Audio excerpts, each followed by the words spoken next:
My name is Olivia Brennan. I am 30 years old. And I found out what my parents really thought of me from a hospital bed on the 4th floor of St. Joseph Hospital in Denver, Colorado, on a Tuesday night in early March. 11 days after a delivery truck ran a red light at the intersection of Federal and West 44th and folded the driver's side of my 2014 Honda Civic around my pelvis like a soda can. I was 25 years old. I had a 3-week-old son named Caleb, asleep in a bassinet that a labor and delivery nurse named Mrs. Cardivanins. Pearl Okafor had wheeled into my room against 4 separate hospital policies because I had no one else. And because she had decided, on her own authority, that a new mother recovering from a fractured pelvis should be able to see her baby's face when she woke up at 3 a.m, afraid. I had called my parents that night. I had called them from the hospital phone, because my own phone had been destroyed in the crash. And I had spent 20 minutes before the call rehearsing the smallest possible version of the ask. Not money, not a place to live, not forgiveness for anything I had supposedly done. I had asked my father if he and my mother could take Caleb for 3 weeks. Just 3 weeks. Until I could stand up on my own and lift a car seat without the surgical staples in my hip tearing. My father, Gerald Brennan, 61 years old. A man I had wired money to on the 1st of every month since I was 18. Listened to my entire ask in silence. Then he said, in the flat voice he used when he had already decided something and wanted you to know that arguing was beneath both of you. Olivia, your sister's wedding is in 6 weeks. Your mother and I have our hands full. Chloe needs us more right now. You made the choice to keep that baby on your own. Don't call here again. And he hung up. He did not ask which hospital. He did not ask what was broken. He did not ask the baby's name. 5 years later, on a Thursday afternoon in the conference room of my own real estate development company, in a glass building on 16th Street in downtown Denver, my parents would sit across a walnut table from me with a lawyer they had hired and a demand they had rehearsed. And they would tell me that I owed them $6,000 a month. And I would smile. And I would reach into the drawer beside me and pull out a folder of bank records that a forensic accountant named Maeve had spent 3 weeks assembling, and I would show my father, and my mother, and the lawyer they had paid $400 an hour. Exactly what the Brennan family's idea of owing had cost me over 12 years. Welcome to Quiet Reckoning, the channel where the responsible one finally adds up the bill. If someone in your life has ever called your generosity an obligation, and then disappeared the moment you needed anything back, this story is for you. Drop a comment and tell me where you are watching from. And tell me the age you were when you first realized you were the family bank instead of the family child. And subscribe, because the afternoon I opened that folder is the part you came here for. Let me take you back to the beginning. Because the hospital phone call was not the start of the cruelty. It was the bill coming due on 12 years of it. You should know who I was before that truck ran the light. I grew up the older of 2 daughters in a beige tri-level house in Lakewood, on the western edge of the Denver metro. In a neighborhood my mother always described to her sister as almost Belmar, which it was not. My father, Gerald, had worked as a parts manager at a commercial HVAC distributor for 34 years. My mother, Diane, had worked as a dental office receptionist until I was 9, at which point she had stopped working to focus on the girls, which in practice had meant focusing on one girl. My younger sister, Chloe, was the planned one, the pretty one. The one my mother kept a baby book for with a lock of hair taped to page 7 and a hospital bracelet stapled to the inside cover. I was the older one, born when my parents were 23 and not ready. And my mother had told me, more than once, and never as a metaphor, that I had been the surprise that taught us to be careful. Chloe had been the second child, the wanted one, born 2.5 years later. When my father had been promoted and the money had been a little easier, by the time I was old enough to understand the arithmetic of my own household, I understood that I was the daughter who was expected to give, and Chloe was the daughter who was expected to receive. And my parents were the bank that processed the transfer and took a cut of the gratitude. I started giving early. I got my first job at 15, bagging groceries at a King Soopers on Wadsworth. And within 2 months, my mother had explained to me, gently, that since I was earning now, it would help the family if I covered my own school clothes and Chloe's dance lessons. I covered them. I was 15. By the time I was 18, I had a full-time job at a property management office, hired straight out of high school by a woman named Mrs. Ruth Calloway, who saw something in me. And the first thing my mother did when my first real paycheck cleared was sit me down at the kitchen table and explain that, as the oldest, it was my responsibility to start contributing to the household in a meaningful way. The meaningful way was $400 a month. I paid it. Every month, from the time I was 18. I want you to do the math with me.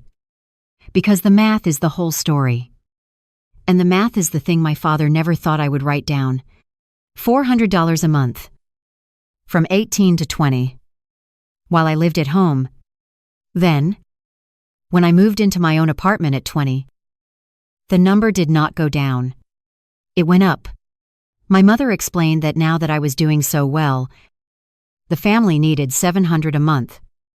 Because Chloe had started at a private college in Colorado Springs, and the tuition was more than they'd planned, I paid $700 a month from 20 to 23. Then Chloe's tuition went up. And my father's truck needed replacing. And my mother developed a thyroid condition that required a specialist their insurance did not fully cover. And the number became $1,000 a month. I paid $1,000 a month. By the time I was 24, I had paid for 2 years of Chloe's private college tuition outright. $11,000 of my father's truck. The entire deductible on my mother's thyroid surgery. And a destination bachelorette weekend in Scottsdale for Chloe that my mother had told me, with a straight face, it would mean so much if I could cover. Because Chloe had worked so hard and deserved it. Chloe had not worked at all. Chloe had a degree in communications from a private college I had paid for, and a job her father-in-law-to-be had arranged that she showed up to 3 days a week. But I covered the bachelorette, because in my family, that was what I was for. Maeve. My best friend since the property management office. The only person besides Grandma Pearl who ever saw the whole picture, used to say to me, over and over, Olivia, you are not a daughter to these people. You are a line of credit they were issued at your birth and have never once thought to pay down. I did not listen to Maeve. Not then. Because here is the thing about being raised as the family bank. You do not experience it as exploitation. You experience it as love with conditions. And you spend your whole childhood trying to meet the conditions.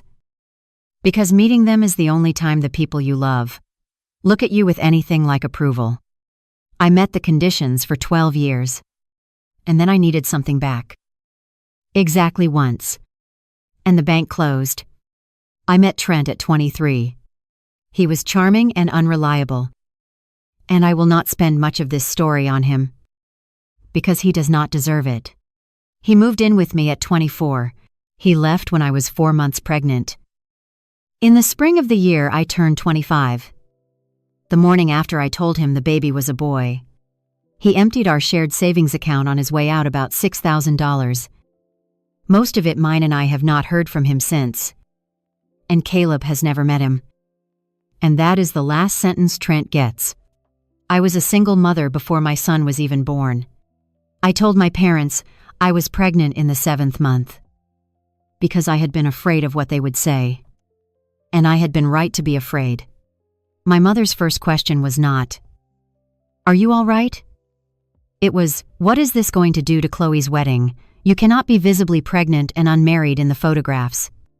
My father's only comment was that I had made my bed, I kept paying the 1,000 a month. Through the pregnancy, through Trent leaving, through the maternity leave my hourly job did not pay me for.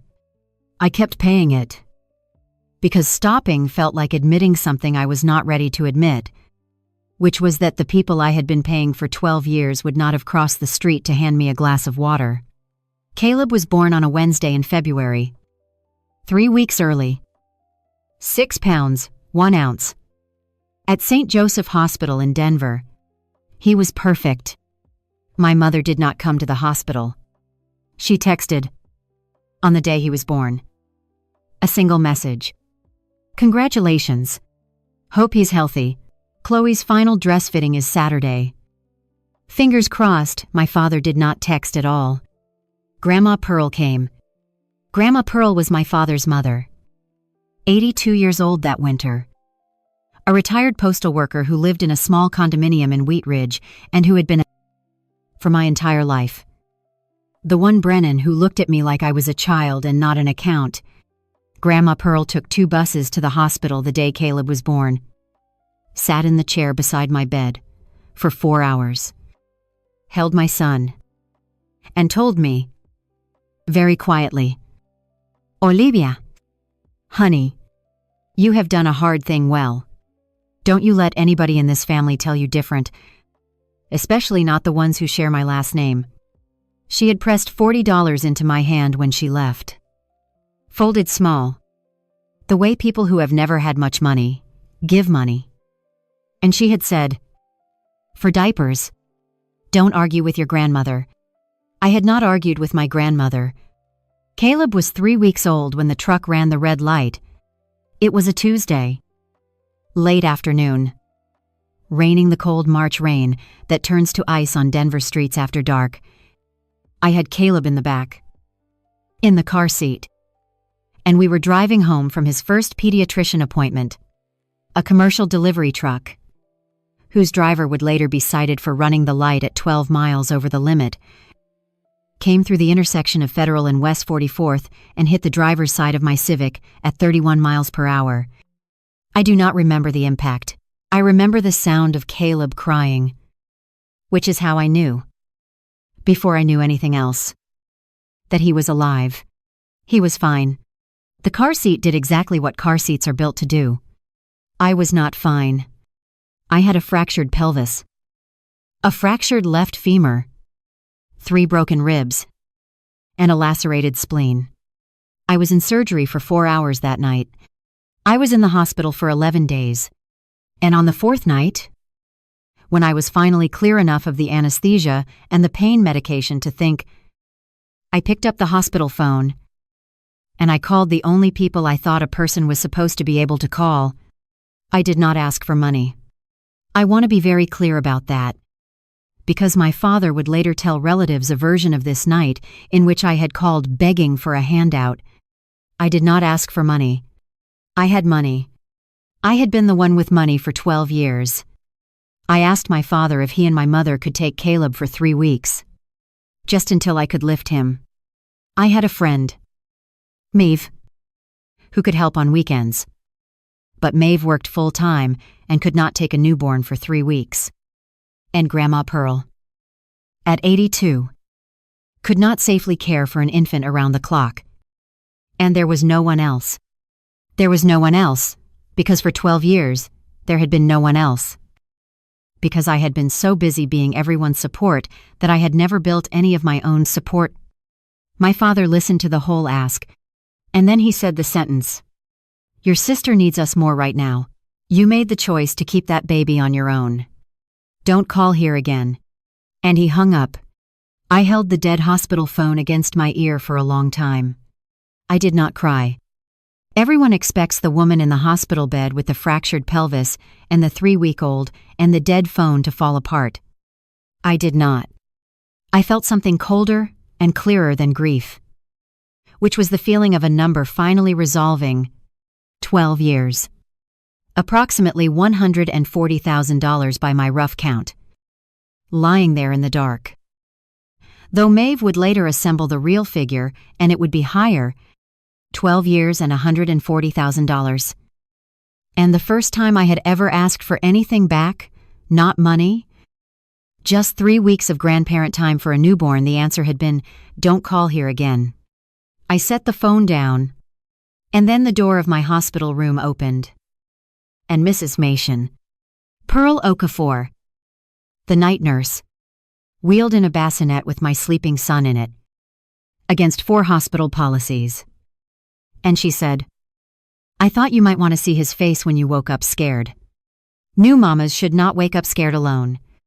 And I understood, in that moment, with a clarity that has never once left me in the 5 years since, that the people who were supposed to be my family had just told me exactly who they were, and that a labor and delivery nurse I had known for 3 weeks had just shown me more care than my parents had shown me in 12 years.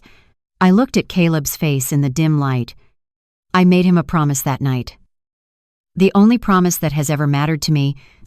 I told him, very quietly, so I would not wake him, that I was going to build us a life so solid that no one would ever again be able to hang up a phone on us. And then I called the one person I had left. I called Grandma Pearl. She picked up on the second ring, at 11:40 at night, the way the very old and the very loving always pick up. Already awake, already braced, I told her what my father had said. There was a silence on the line, and then my grandmother, my father's own mother, 82 years old, in a condominium in Wheat Ridge, said, in a voice I had never heard her use before, "Olivia, you listen to me. I will be there at 8 in the morning. I am going to bring a suitcase. I am going to stay with you and that baby for as long as it takes you to stand up. And I am going to have a conversation with my son that is 40 years overdue. Now you sleep. Honey, Pearl's coming." She came at 8 in the morning. With a suitcase and a folding cot, she had paid a neighbor to load into a taxi. She was 82 years old. She moved into my 1-bedroom apartment in Lakewood the day I was discharged. And she slept on a folding cot beside Caleb's bassinet for 11 weeks. And she did not go home until I could lift my son and stand at the kitchen counter long enough to make us both dinner. I did not know yet that the conversation Grandma Pearl had with my father that spring would change the shape of the next 5 years. I did not know yet that the small folded $40 she had pressed into my hand the day Caleb was born was the first deposit in an account that would, in time, leave my parents standing in a glass conference room with a lawyer they could not afford and a demand that was about to detonate in their hands. I did not know any of that yet. What I knew, on the morning Grandma Pearl arrived with her suitcase and her folding cot and her 40-year overdue conversation, was that my own parents had closed their door on a fractured woman and her 3-week-old son on the coldest night of my life, and that the only Brennan who had come was the one who had the least to give. And gave it anyway. Grandma Pearl had her conversation with my father on a Sunday afternoon in April, 6 weeks after the accident. While I was asleep on the couch and Caleb was asleep on her chest, I did not hear most of it. I heard the end of it, because my father's voice rose the way it always did when he had lost an argument and wanted to win it by volume. And I woke up to my grandmother's voice, very low and very level, saying a sentence I have carried with me for 5 years. She said, "Gerald, I changed your diapers. I worked 2 routes to put shoes on your feet.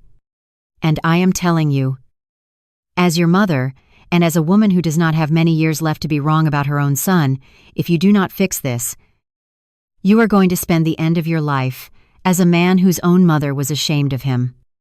I have made my peace with a great many things. I will not make my peace with that. My father did not fix it. He left that afternoon. He did not look at Caleb. He told my grandmother, on his way out the door, that she was taking sides, and that Olivia has always known how to make herself the victim. Grandma Pearl did not tell me that last part for 2 years. She told me the rest of it that night, very gently. And then she said, "Olivia, honey, I want you to stop sending them money. Today. Not next month. Today, I have watched you fund that house since you were a teenager, and I have held my tongue because it was not my place. It is my place now. You are going to need every dollar you have for that boy. And those people are never going to thank you for 1 cent of it. Close the account. Honey, close it tonight. I closed it that night. I logged into my bank from the couch, with my grandmother watching and Caleb asleep between us. And I canceled the automatic monthly transfer to my parents' account that I had been making, in one amount or another. Since I was 18 years old, the transfer had been running for 7 years without interruption. It had become so automatic that I had stopped seeing it on my statements. The number, when I finally looked at it, was $1,000 on the first of every month. I canceled it at 9:40 p.m. on a Sunday in April. My father noticed within 72 hours. He called on Wednesday. I did not answer. He left a voicemail in which he did not ask about my pelvis or my son. He asked why the transfer had not come through. And he said, "Olivia, this is not how we treat family. Your mother and I count on that. Call me back." I did not call him back. I want to stop here for just a moment. Because if you have ever finally stopped paying for the people who would not pay attention to you, you already know the strange thing that happens next. It is not relief. Exactly. It is vertigo. For 12 years, the monthly payment had been the one reliable proof that I belonged to my family. Even on the terms they had set, canceling it felt, for about a month, like cutting the only rope tying me to a building I had hated living in. And then, slowly, it felt like air. If you have ever cut that rope, drop a comment and tell me how long it took before the vertigo turned into air. And subscribe. Because what I built in the 5 years after I cut it is the reason my parents came back. Here is what I built. Grandma Pearl stayed with me for 11 weeks. Until I could lift Caleb and stand at the counter and walk the length of the apartment without the walker. When she went home to Wheat Ridge, she left the folding cot, in case I come back. And she came back every Tuesday and every Saturday for the next 5 years. 2 buses each way. To watch Caleb so I could work. I went back to the property management office part-time at first, then full-time. And Mrs. Ruth Calloway, the woman who had hired me at 18 and seen something in me, sat me down in the autumn of that first year and said, "Olivia, you are wasted in this office. You understand buildings better than anyone I have ever managed. You should be developing, not managing. I am 66 years old, and I am going to teach you everything I know in the next 3 years. And then I am going to introduce you to the only 2 lenders in this city worth knowing. And then you are going to make us both some money." She did exactly that. I got my real estate license at 26. I got my broker's license at 27. I did my first small development deal at 28, a 4-unit infill project in a transitioning neighborhood in North Denver that I had spotted because I had spent 6 years driving Caleb past it on the way to the pediatrician. I made $41,000 on that first deal. I put 38 of it back into the next one. By the time I was 29, I had founded Brennan Property Group, a small development firm with 2 employees and a line of credit Ruth Calloway had personally co-signed, and we had completed 4 projects and had 2 more under construction. I kept Caleb's life small and steady through all of it. The same apartment until he was 4. The same pediatrician. The same daycare, where the director knew his name and his allergies and the fact that he liked to be the line leader. Grandma Pearl every Tuesday and Saturday. I did not date. I did not have the time, and I did not have the trust. Not yet. I built 2 things in those 5 years. And only 2. I built a company. And I built a childhood for my son that did not have a single closed door in it. I did not speak to my parents for those 5 years. Not once. My father called 4 times in the first year. Each time about money. each time leaving a voicemail that grew colder as it became clear the transfers were not resuming. My mother sent 2 cards, one the first Christmas, one the second, both addressed to me and not to Caleb. Both signed Mom and Dad in my mother's handwriting, both containing exactly the same sentence. We hope you'll come to your senses and be part of this family again. Neither card mentioned Caleb by name. Neither card asked how he was. I did not respond to either. Clue: my sister did not contact me at all for 5 years, which was the most honest thing anyone in that household did in the entire period. I heard about her life secondhand, through Grandma Pearl, who heard about it through a cousin. Chloe's $400,000 wedding had happened on schedule. 6 weeks after my accident, while I was learning to walk again, Chloe had married a man named Brett, whose father owned a chain of car dealerships along the Front Range. Chloe had not worked a day during the marriage. Brett, it turned out, had a gambling problem and a temper, and the dealership empire was more leveraged than it looked. And by the time Caleb was 4, Chloe and Brett were divorcing, and the dealerships were in trouble. And the $400,000 wedding had produced a $40,000 engagement ring that Chloe had to sell to pay her own divorce attorney. My parents, who had spent 12 years funding their lives off my monthly transfers and Chloe's wealthy husband, suddenly had neither. My father's HVAC distributor had let him go at 60 in a restructuring, with a severance that did not last. My mother's thyroid medication was expensive. The mortgage on the beige tri-level in Lakewood, which I had been quietly helping to pay for years, had fallen behind. And Chloe, newly divorced and broke, had moved back into her childhood bedroom at 31. They were 3 adults in a house with no income and a stack of bills. And they had spent 2 decades believing that money was something that simply arrived from the daughter who was forgiving. Here is the part where Maeve comes back into the story. Because Maeve is the reason the folder existed. Maeve had been my best friend since the property management office, where she had worked as the bookkeeper before going back to school. By the time Caleb was 5, Maeve was a certified forensic accountant with her own small practice. The kind of accountant that divorce attorneys and fraud investigators hire when they need to know where money actually went, as opposed to where someone claims it went.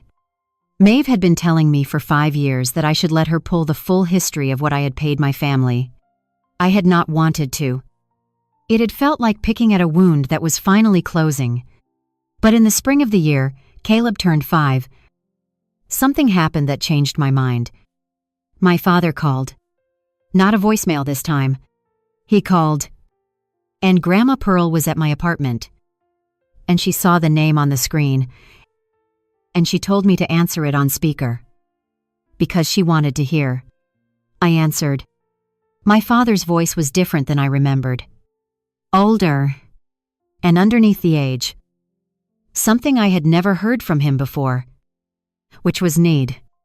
Olivia, he said, it's your father. I know it's been a while. Your mother and I, we've fallen on some hard times.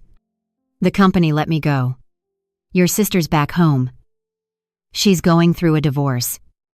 It's been very hard on your mother. We were hoping family helps family. Olivia, we were hoping you might be in a position to help us get back on our feet. I did not say anything. Grandma Pearl, beside me, did not say anything. We've heard you're doing well. My father continued. And there it was. The reason for the call? The thing they had heard. We've heard you started a company. We're proud of you. Honey, we always knew you'd land on your feet. You always do. So we were thinking, and we talked to someone about this.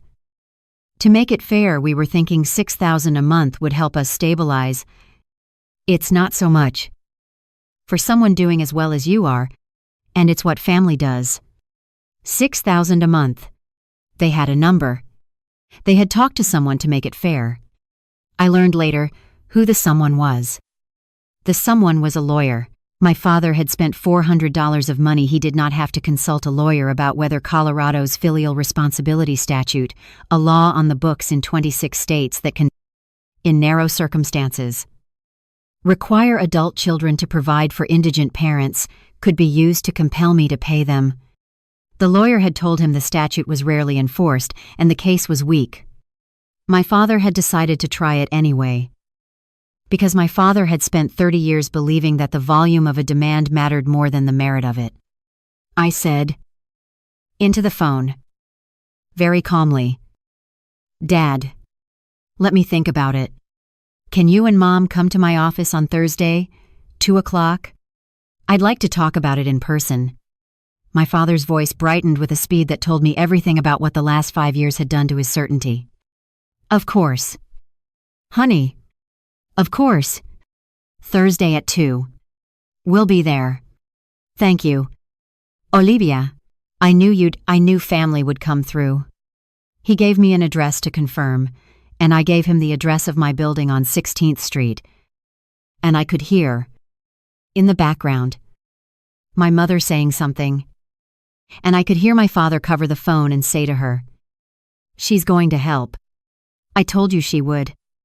She always does." They hung up. I set the phone down on the kitchen counter. Grandma Pearl looked at me for a long moment.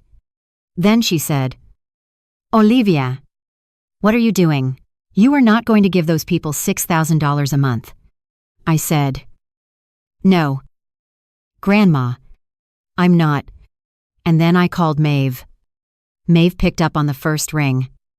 I said, "Maeve, you've been asking me for 5 years to let you pull the whole history. I'm ready. I need everything I ever paid them.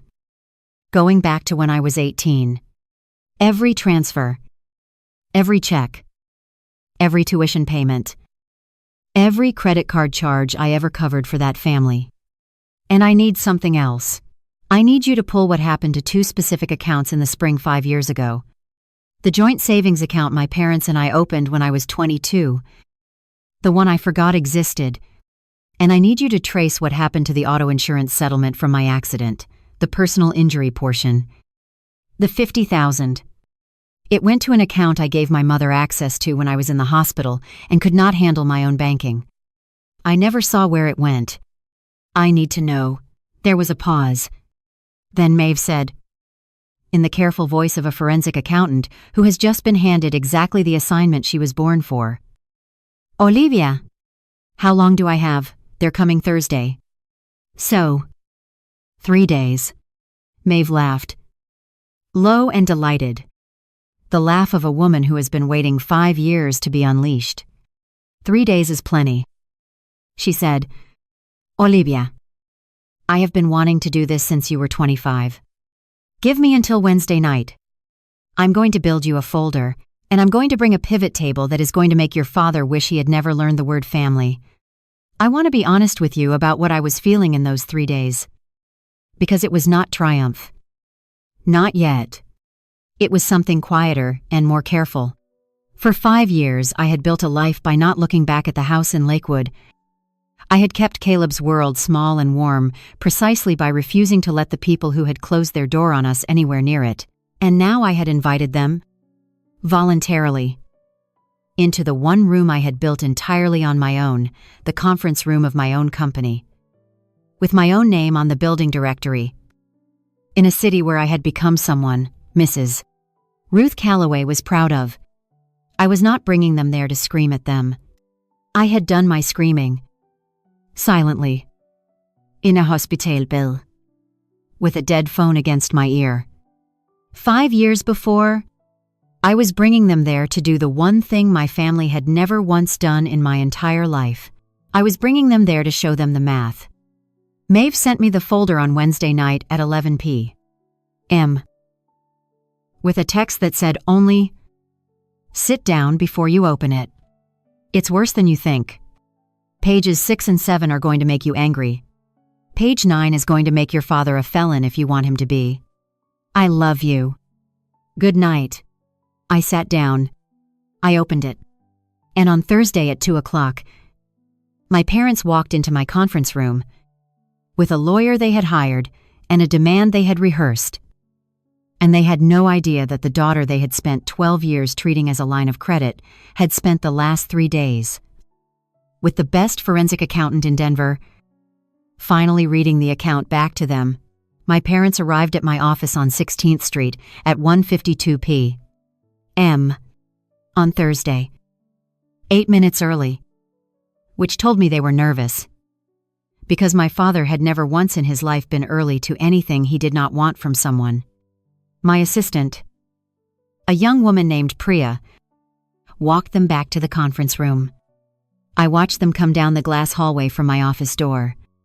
My father, Gerald, 61. In a sport coat I recognized from a decade ago. A little loose on him now, because he had lost weight in the way men lose weight when the money stops. My mother, Diane, 58. In a floral blouse and the good pearls she wore for church and funerals and, apparently, for asking her disowned daughter for $72,000 a year. And behind them, a third man I had not expected but probably should have. A lawyer, mid-50s, gray suit, a leather folio under his arm, the slightly apologetic posture of an attorney who has been retained for a matter he does not fully believe in but has been paid a small retainer to attempt. His name, he announced as he extended his hand across my conference table, was Mr. Daryl Hoke. I shook his hand. I shook my mother's hand. My father moved to hug me, and I stepped back, smoothly, and gestured to the chairs. And the small failed arc of his arms folding back to his sides was the first thing that happened in that room that told me my father had understood, at a level below words, that the meeting was not going to go the way he had told my mother it would in the car. We sat down, my parents and Mr. 16. Hoke on one side of the walnut table, me on the other. Maeve was not in the room. Maeve was in my office, 2 doors down, with her laptop and the master file, on standby, because I had decided I wanted to do this myself, and call her in only if I needed the full forensic detail read into the record. I had the folder in the drawer beside me. I did not take it out yet. My father started, because my father always started. Olivia, he said, in a warm, rehearsed voice. First, your mother, and I want to say how proud we are. This office, your own company, we always knew you had it in you. You were always the strong one. The strong one. There it was. The 4th or 5th time in my life I had been handed that phrase. Always at the exact moment someone was about to ask the strong one to carry something. We brought Mr. N.T. Hoke, my father continued. Not because we want anything to be adversarial. We don't. He's just here to help us put things on a proper footing. Family to family. Mr. Hoke. Do you want to, Mr. Hoke cleared his throat. Ms. Brennan, he said. My clients are in a period of financial hardship. Mr. Brennan has lost his position. Mrs. Brennan has ongoing medical needs. There is also a third dependent in the household. Your sister, who is recovering from a difficult divorce. Colorado, like many states, has a filial responsibility statute that contemplates adult children contributing to the support of indigent parents. My clients would prefer to arrive at a voluntary family arrangement. They've suggested $6,000 per month rather than pursue any formal remedy. I've advised them that a voluntary arrangement is far preferable for everyone. He said far preferable in the way a lawyer says a thing he knows is the only card in his hand. I had researched the statute. Maeve had researched it harder. The Colorado Filial Responsibility Statute had not been meaningfully enforced against an adult child in living memory. Mr. Hoke knew it. My father did not. Or did not want to. Mr. Hoke. I said, "Thank you for explaining the statute. Before I respond to the proposal, I'd like to make sure we're all working from the same information. Because my parents have come here today to talk about what I owe this family, and I think, before anyone signs anything, we should establish what this family's accounts actually look like. Would that be fair?" My father shifted. "Olivia, there's no need to. I think there's every need." "Dad," I said, still calm, "you've brought a lawyer. You've cited a statute. You've named a number. You've done your homework. I've done mine. Let's put it all on the table." I opened the drawer. I took out the folder. It was thick. Maeve had tabbed it. I set it on the walnut table and squared it with my fingertips. And I saw my father's eyes go to it, the way a man's eyes go to a thing he does not yet recognize as a threat. "This," I said, resting my hand on the top page, "is every dollar that has moved between me and this family since I was 18 years old. A forensic accountant assembled it from bank records, canceled checks, and credit card statements. It is complete. It is sourced, and a copy has been provided to Mr. Bowsen. Hoke's email 3 minutes ago, which his phone is buzzing about right now. Mr. Hoke looked at his phone. His face did a small thing. "Let's start at the top," I said, "from the age of 18 to the age of 25. I transferred money to this household every single month. It started at $400 a month. It rose to $700. It rose to $1,000.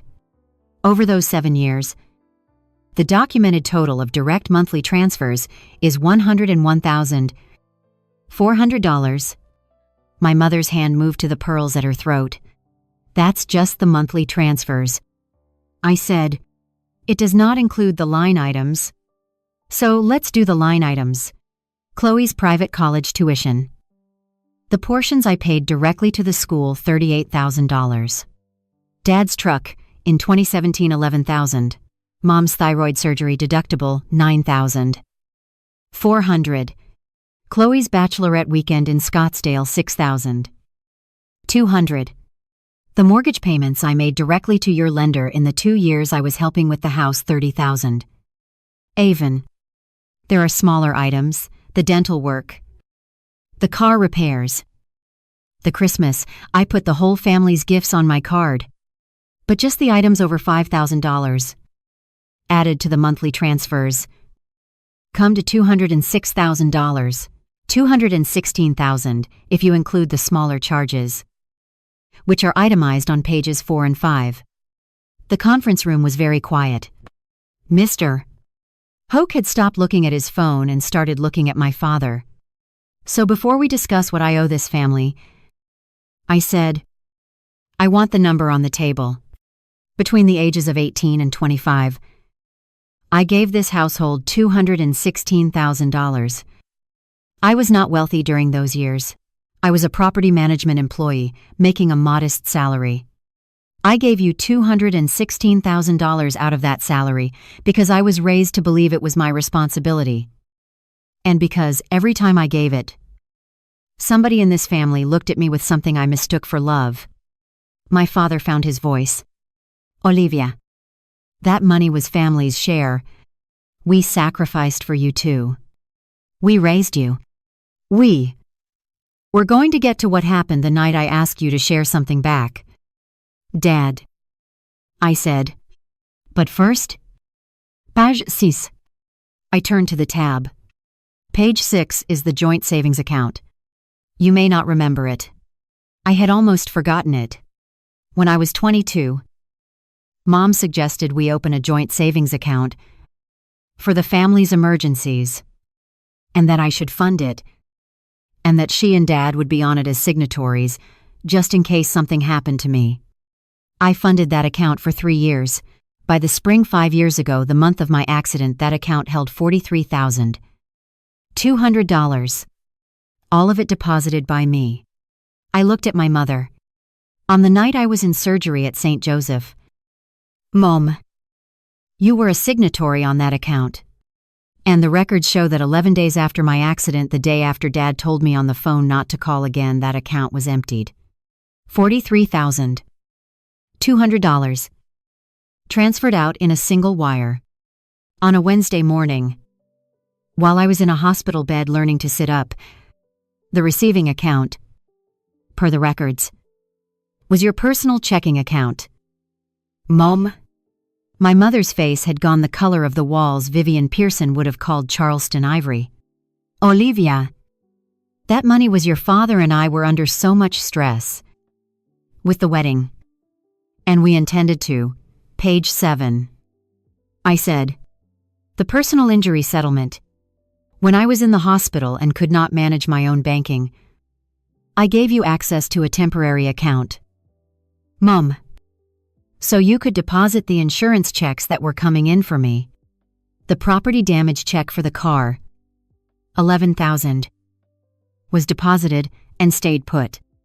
And I eventually received it.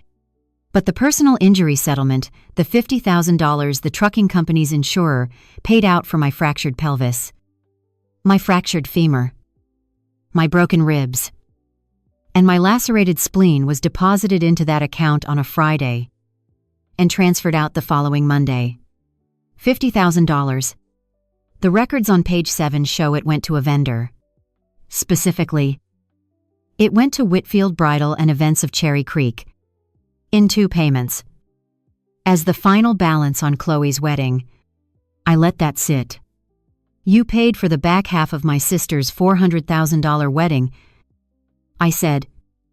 With the settlement money, the trucking company paid me for the injuries I got in the accident you would not help me recover from.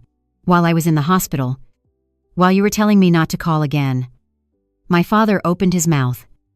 No sound came out. And page 9. I said, and I watched Mr. Raysand Hoke very deliberately close his leather folio. Because Mr. Renatail Hoke was a lawyer and Mr. Hoke had read page 9 in his email and Mr. Hoke had understood, in the last 90 seconds, that he had been retained to extract money from a woman who was holding a document that could send his clients to prison. Page 9 is a promissory note.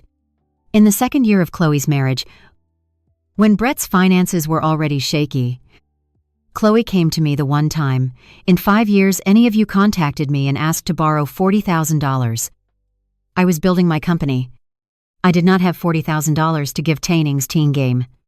But I had a relationship with Ruth Calloway's lender, and I co-signed a $40,000 loan for my sister. And Chloe signed a promissory note agreeing to repay it.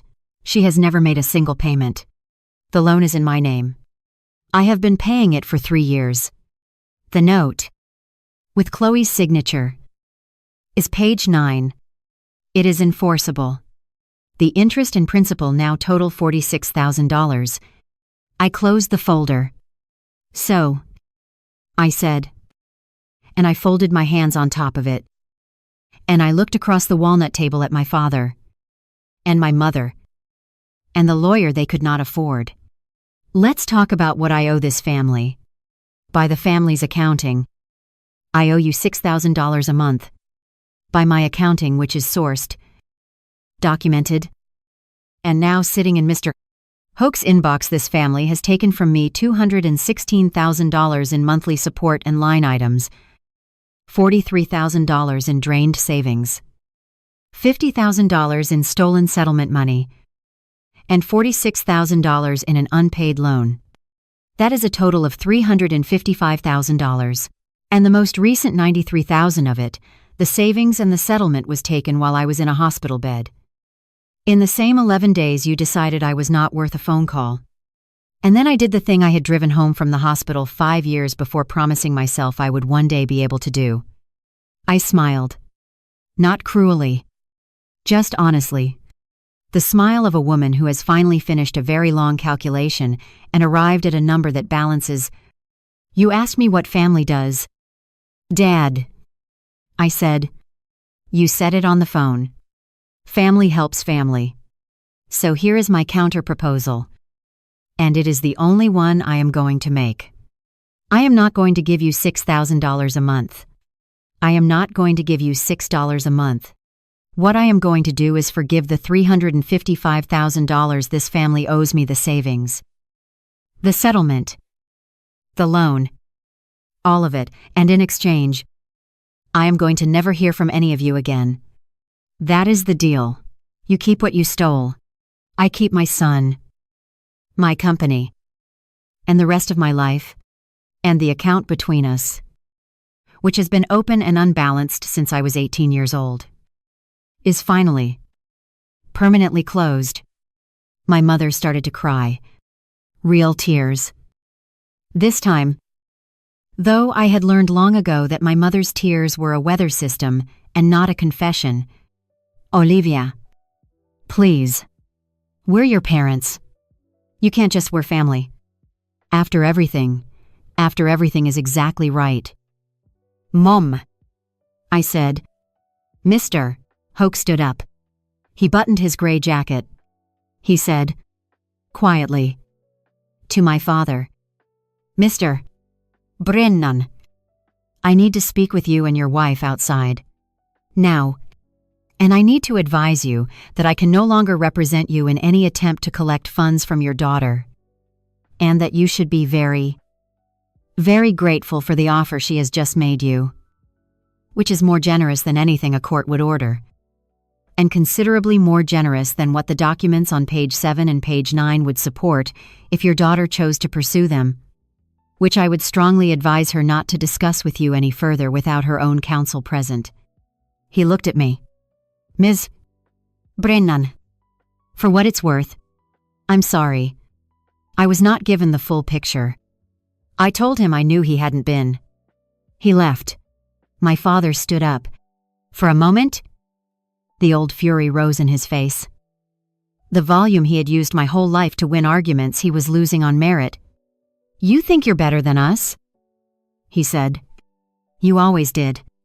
Your grandmother filled your head, don't.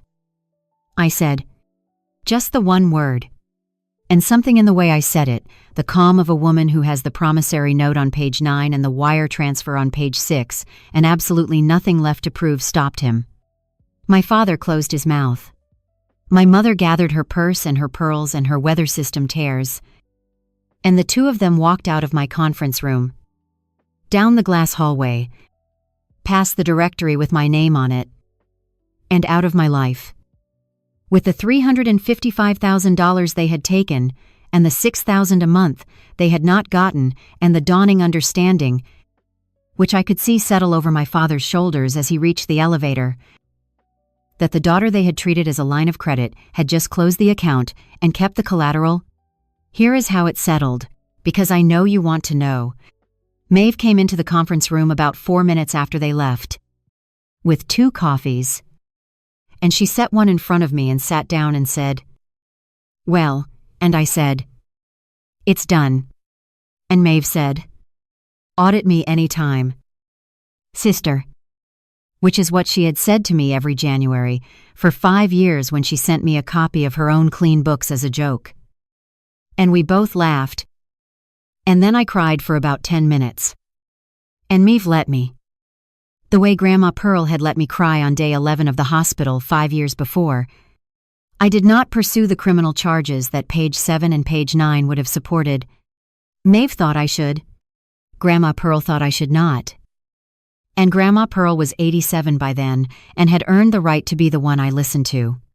Olivia, she said, you do not need to put your mother in a courtroom to be free of her. You are already free. Free is the thing you take with you. A trial would just be carrying them around for another 2 years. She was right. She was always right. My parents lost the house in Lakewood 8 months later. They moved into a 2-bedroom rental in Aurora. My father found part-time work at a hardware store. My mother sells costume jewelry at craft fairs. I know this because Grandma Pearl knew it. Through the cousin.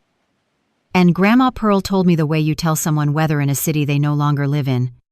Chloe filed for bankruptcy. She did not contact me. I did not expect her to. The $46,000 loan I had been paying for 3 years.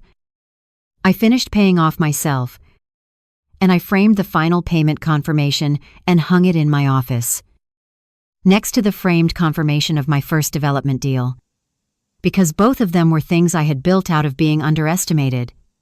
Grandma Pearl moved in with me and Caleb 2 years ago. When the stairs at her condominium in Wheat Ridge got to be too much, she has the big bedroom on the main floor. She watches Caleb get on the school bus every morning. She is 89 years old. She tells Caleb every single day, and the same thing she told me in a hospital bed. You have done a hard thing. Well, and don't let anybody tell you different. Caleb is 10 now. He does not remember the apartment, or the accident, or the grandparents who would not come. He remembers Grandma Pearl, and Aunt Maeve, and a childhood with no closed doors in it, which is the only inheritance I ever wanted to leave him and the only one that turned out to matter. Brennan Property Group has 11 employees now.